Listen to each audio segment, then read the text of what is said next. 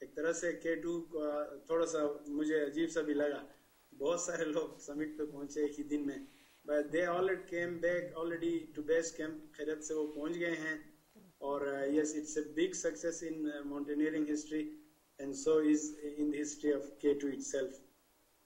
اس climb میں شامل ہونے والوں کو سب کو بہت مبارکباد میرا خیال ہے.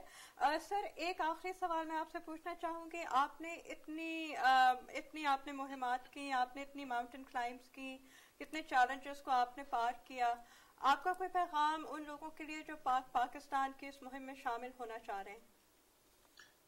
میں تو یہاں اکثر ٹیلی ویژن میں بھی اور باقی میڈیا میں بھی یہ کہتا رہا ہوں کہ پاکستان دنیا میں یونیک ملک ہے. میں نے کوئی 52 ملک میں گیا ہوں, اور یورپین الپس سے لے کے کینیڈین راکیز, جیپنیز الپس اور ہمالیہ, نیپال میں ہر جگہ میں گیا ہوں. پاکستان کے پہاڑ دنیا میں ان کی کوئی کمپیریزن نہیں ہے, کیونکہ ایک تو یہ بہت یونیک اس لیے ہیں کہ یہ وائلڈ ہیں, نئے ہیں کمپیریٹیولی نیپال ہمالیہ کے مقابلے میں, اور یورپین الپس کے مقابلے میں بھی ہمارے پہاڑ جو ہے ینگ ہیں, گروئنگ ہیں, اور اسی حوالے سے ان کی بیوٹی یونیک ہے. They are harder in nature, but اتنے خوبصورت ہیں کہ ایک دفعہ کوئی ماؤنٹینئر پاکستان آتا ہے اس کے بعد پھر دوبارہ دنیا کے کسی ملک میں نہیں جاتا.